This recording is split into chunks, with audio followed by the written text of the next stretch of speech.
बिस्मिल्लाहिर्रहमानिर्रहीम। नाज़रीन अस्सलाम वालेकुम। मैं हूं आपका मेज़बान साबिर शाकिर। पाक दारुल हुकूमत इस्लामाबाद से कुछ ताज़ा तरीन इत्तलाआत और हम अपने आप से शेयर करते हैं। पिछला व्लॉग जरूर सुन लीजिएगा, उसमें मैंने कुछ बैकग्राउंड बताया था कि अपोजिशन अब क्या करने जा रही है। अब इमरान खान साहब अकेले नहीं है, इमरान खान साहब के साथ मजीद 5 जमातें हैं और वो 5 जमातें अपना असर रसूख रखती हैं। और ये जो बात कहा जा रहा था कि जनाब इमरान खान तो अकेला है, इमरान खान के साथ तो कोई भी नहीं है, सारी की सारी जो जमातें हैं वो तो बिल्कुल दूसरी साइड पे हैं और वो प्रो स्टैब्लिशमेंट हैं और वो इस मैंडेट चोरी को तस्लीम कर चुकी हैं। लेकिन जो अब सामने चीजें आ रही हैं, जो अवाम की हकीकी नुमाइंदा जमातें हैं जिन्होंने इलेक्शन जीता हुआ है और जिनका मैंडेट चोरी हुआ है, वो सारी की सारी जमातें अब मैदान में आ चुकी हैं। अपोजिशन इत्तेहाद बन चुका और आज बलूचिस्तान से एक नई तहरीक का आगाज हो चुका है। अगर कोई आंखें नहीं खोल रहा तो मेरा ख्याल है कि आज के जलसे में, और वही बलूचिस्तान पशीन में जलसा हुआ है और वहां पे सैकड़ों नहीं हजारों लोग वहां पे शरीक हुए हैं और हजारों लोगों ने वहां पे शिरकत की है। तो उसमें जो सबसे ज्यादा चीज सामने आई वो मैं आपको सुनवाता हूं। और शेर अफजल मरवत साहब पाकिस्तान तहरीक इंसाफ के थे, जमात इस्लामी, पाकिस्तान तहरीक इंसाफ, मजलिस वहदतुल मुस्लिमीन, सुन्नी इत्तेहाद कौंसिल, पख्तूनख्वा मिल्ली अवामी पार्टी और बीएनपी मैंगल, सब की सब जमातें उसमें शरीक थीं और एक भरपूर किस्म का ये जलसा था। ये एक वाज़ेह मैसेज गया है किसको? मिलिट्री एस्टेब्लिशमेंट को, मिलिट्री लीडरशिप को, कि वो जो चाह रहे हैं वो होगा नहीं। ये नहीं हो सकता कि आइन शिकनी की जाए और पूरे का पूरा इलेक्शन चोरी करके एक फेक और फ्रॉड गवर्नमेंट जो है वो मुसल्लत कर दी जाए और पाकिस्तान के अवाम पर। आपको मैं कुछ तकारीर सुनवाता हूं, तकारीर के कुछ हिस्से सुनवाता हूं तो आपको बहुत अच्छी तरह अंदाजा हो जाएगा कि वहां पे जलसे में शिद्दत और हिद्दत कितनी थी। जरा सुनिए। सबसे पहले महमूद खान अचकजई साहब को सुनिए, वो क्या कह रहे हैं, क्योंकि वो सरबराह हैं अपोजिशन इत्तेहाद के और उन्होंने एक वाज़ेह दो टोक अंदाज में एक मैसेज दिया है। जरा सुनिए जी। सबकी जिम्मेवारी बनती है कि हमने अफगानिस्तान, ईरान, पाकिस्तान, इंडिया, इस खिते में हम किसी पागल जर्नल को, हम किसी वतन फिरोश वजीर आजम को, हम किसी फतवा फिरोश मुल्ला को, हम किसी बेइज्जत तबलीगी को इस मुल्क पे जंग मुसल्लत करने किसी को नहीं देंगे।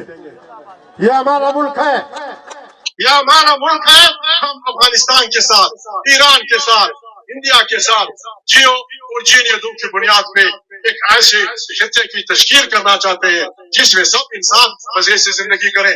जबर की कुव्वतें पास न आए, फिर दमादम मस्त कलंदर। ये इस तश्कील का मुंतहा मकसूद है। नेक्स्ट सुनिए जी। महमूद खान अचकजई साहब ने एक पैगाम दिया है कि जो चादर और चारदीवारी को पामाल किया जा रहा है, हमारी माओ बहनों बेटियों की इज्जतों को बेतौकीर किया जा रहा है, हमारे घरों पे छापे मारे जा रहे हैं, तो उसका रद्द अमल क्या होगा आइंदा से। जो हाथ हमारी बाप बहन बेटी बच्चों की तरफ बढ़ेगा हम उसको काट के रख देंगे, हम उसको नहीं छोड़ेंगे, कोई ये बदमाशी नहीं करेगा। फौजी जिंदाबाद, फौज का हल्फ है, हर फौजी चाहे सिपाही हो, चाहे कर्नेल हो, चाहे जर्नेल हो, उसका हल्फ है कि मैं पाकिस्तान का दिफा करूंगा और मैं सियासत में हिस्सा नहीं लूंगा।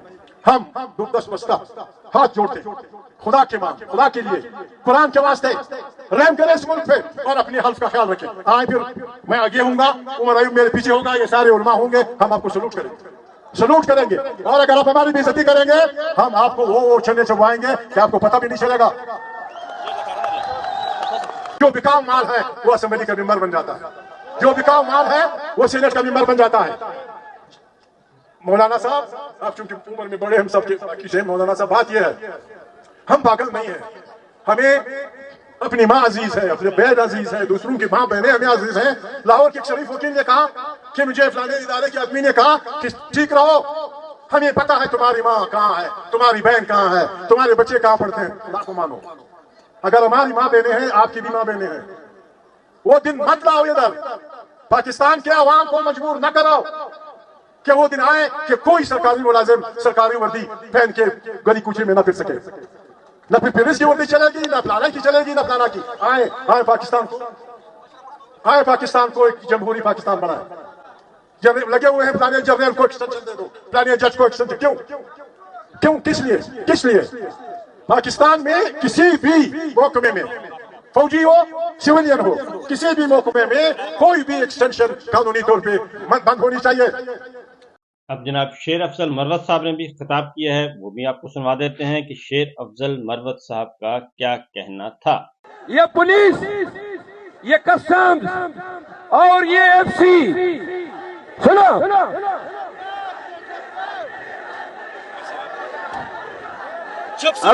अभी डीजल के साथ अब ये नारे न लगाओ, हमारी बातचीत चल रही है। ये पेट्रोल, ड्राई फ्रूट, मेडिसिन, गाड़ियां, दुनिया जहान की स्मगलिंग, ईरान से, अफगानिस्तान से, बलूचिस्तान के रास्ते से, यहाँ आपके तमाम सरकारी इदारे, फ्रंटियर कोर, सुनो, frontier corps, custom, police, levy, ये सारे स्मगलिंग पे लगे हुए हैं। लेकिन आज इस जलसे के लिए सारी रोडों पे पुलिस मौजूद थी। शर्म आनी चाहिए ऐसी हुकूमत को। और ये भी सुन लो, यहां बलूचिस्तान से निकलने वाला कोयला या आपने पीएलए को बता देना होता है या आपने एफसी को बता देना होता है। वाह जी वाह, सिक्योरिटी फीस के नाम पे ये बदतखोरी सरकारी इदारे कर रहे हैं। बलूचिस्तान के लोगों, आज पख्तूनख्वा मिली अवामी पार्टी के जेर एहतमाम ग्रैंड अलायंस का जो आज का जलसा है, इसके कामयाब इनेकाद पे मैं मशहूर महमूद खान चकदेई साहब को। तो ये जनाब मामला था, ये जलसा हुआ है और इस जलसे की शिद्दत और हिद्दत जो है वो महसूस की जा रही है।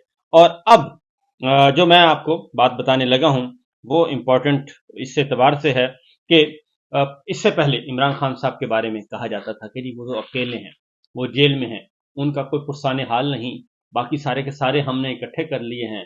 पीपल्स पार्टी को इक़्तिदार दे दिया, नवाज शरीफ को इक़्तिदार दे दिया, पीएमएलएन को इक़्तिदार दे दिया, एमक्यूएम को इक़्तिदार दिया, सबको कहीं ना कहीं एडजस्ट कर दिया है और अब मामला ख़त्म हो गए हैं और पाकिस्तान तहरीक इंसाफ को हमने खैबर पख्तूनख्वा में हुकूमत दे दी है।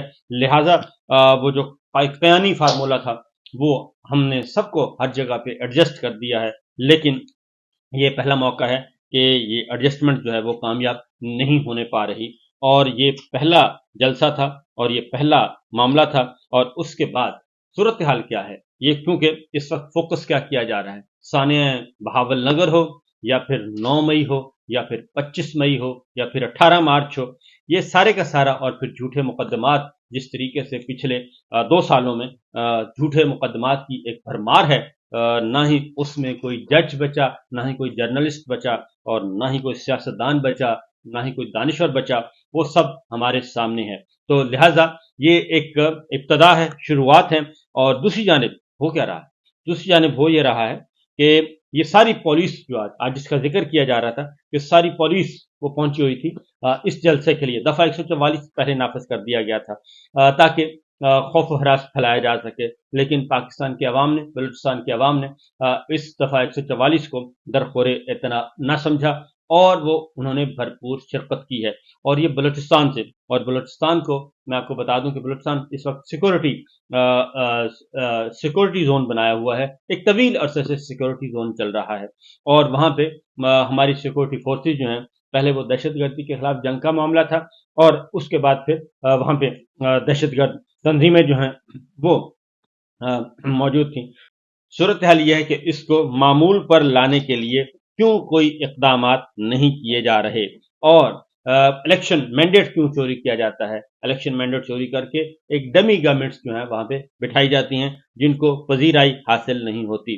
और इसीलिए आज भी एक साथ साथ एक और वाक़या भी हुआ है, उसका भी जिक्र करना जरूरी समझता हूं मैं कि वहां पे नोशकी में बहुत ज्यादा एक जुल्म हुआ है, क्योंकि जब आप ये सारी की सारी आपने महमूद खान चकदेई साहब को सुना, शेर अफजल मरवत साहब को सुना कि अगर कानून नाफिज करने वाले इदारे अपने कारोबार में लग जाएंगे तो फिर जो सिक्योरिटी है वो कौन संभालेगा, और फिर सिक्योरिटी की सूरत है ये मखदूश ही होती है। नौशकी में एक वाक़या हुआ है और वहां पे बेगुनाह लोगों को गाड़ी से उतार कर, मजदूरों को, उनको मारा गया है, कत्ल किया गया है, शहीद किया गया है। اور یہ ساری کی ساری پالیسی اگر لگے گی سیاسی انتقام پہ لگے گی اور پولیٹیکل وکٹمائزیشن پہ لگے گی اور پاکستان کی عوام کو یہ سمجھا جائے گا کہ یہ دشمن ہے، کیونکہ ہمارے جو ماڈل ہے، جو ہمارے قانون نافذ کرنے والے ادارے ہیں اور جو ہمارے انٹیلیجنس ادارے ہیں، یہ تو بنائے جاتے ہیں کسی بھی ملک کے، یہ ملک دشمنوں کے لیے بنائے جاتے ہیں، یہ دشمن ملک جو ہیں وہ ان پہ کیا اقدامات کر رہے ہیں ان پہ نظر رکھنی ہوتی ہے۔ لیکن پچھلے 2 سالوں میں ہم نے یہ دیکھا کہ یہ سارے کا سارا کام جو ہے وہ اپنے ہی عوام پہ لگا دیا گیا ہے، اپنے ہی عوام پہ نظر ہے، اپنے ہی عوام کو قابو کرنے کی کوشش کی جا رہی ہے۔ تو یہ ایک سلسلہ چل رہا ہے جناب۔ اور باقی مولانا فضل الرحمان صاحب کے بارے میں انہوں نے بتا دیا، شیر افضل مروی صاحب نے، کہ بات چیت چل رہی ہے ہماری اور ابھی اس کا انتظار کیا جائے۔ تو اگلا جلسہ بھی اسی مہینے ہے جی، اپریل میں ہی ہے، اور وہ بھی بلوچستان میں ہی ہے۔ یہ پورے کا پورا ایک ترتیب دیا گیا ہے، حکومت اپوزیشن اتحاد نے مل کر ایک پلان ترتیب دیا ہے، اور اب جو ہے بات چیت کا سلسلہ نہیں ہوگا۔ اور خاص طور پہ اس جلسے میں ایک میسج دیا گیا ہے، اور وہ میسج ہے کہ ایکسٹینشن نہیں چلے گی، ایکسٹینشن نہیں چلے گی، کیونکہ یہ سارا گند جو ہے وہ ایکسٹینشن سے پیدا ہوا ہے۔ یعنی کہ جو بھی آتا ہے وہ کہتا ہے کہ میں نے نہیں جانا، اور جنرل باجوہ کی ایکسٹینشن کی خواہش سے یہ سارے کا سارا کرائسس جو ہے وہ شروع ہوا ہے، اور اب بھی پچھلے دنوں ایئر چیف کو ایکسٹینشن دے دی گئی، جو کہ ایک غلط کام تھا، جو کہ غلط کیا گیا، اور اب بھی یہ جو ایکسٹینشن کا کھیل ہے، یہ ایکسٹینشن کا کھیل نہیں چلے گا۔ اور یہی میسج دیا گیا ہے کہ ذاتی مفادات کے لیے کسی کو بھی ادارہ استعمال کرنے کی اجازت نہیں دی جائے گی، کسی کو بھی ادارے کی طاقت استعمال کرنے دی جائے گی، اور یہ چیزیں اب نہیں چلیں گی، کیونکہ یہ بہت پرانی ہو چکی ہیں، اور یہ معاملہ جو ہے کافی آگے جا کے گڑبڑ کرے گا۔ تیار رہیے گا، ہوشیار رہیے گا، کیونکہ حالات صورتحال قابو میں نہیں ہے۔ اگر یہ کو سمجھتا ہے کہ صورتحال حالات قابو میں ہیں تو وہ خواب دیکھ رہا ہے، اور خواب بھی سویا ہوا نہیں، جاگ کے خواب دیکھ رہا ہے، اور جو جاگ کے خواب دیکھے جائیں وہ بالکل ہی بے پندے کے ہوتے ہیں، ان کا کوئی وجود نہیں ہوتا۔ بہرحال جی، دوسری جانب سانحہ بہاول نگر، آئی جی پنجاب نے ایک اسٹیٹمنٹ ایشو کیا، ویڈیو بیان جاری کیا، اور اس ویڈیو بیان کو جھوٹا قرار دے دیا گیا، اور کمیونٹی پیج پہ آ چکا ہے جی، اور اس پہ ایکس ٹویٹر یعنی کہ سماجی رابطے کی ویب سائٹ پہ جو ان کا آ گیا ہے ان کا اسٹیٹمنٹ کہ جناب جھوٹا ہے، اس پہ وہ لگ گیا ہے کمیونٹی کا لگ گیا ہے اعتراض، اور وہ آئی جی صاحب جو آئے ہیں اور آ کے انہوں نے جو بولا وہ چونکہ جھوٹ تھا، اور اس کو انہوں نے سماجی رابطے کی ویب سائٹس کا ایک پروپیگنڈا قرار دے دیا، اور اس کے بعد پھر اس کو بھی سمجھانا پڑا، کیونکہ واقعہ تو ہوا ہے سانحہ بہاول نگر۔ باقی تفصیلات انشاءاللہ اگلے ویلاگ میں آپ کو بتاؤں گا۔ فی الوقت اتنا ہی، اجازت دیجیے، اللہ۔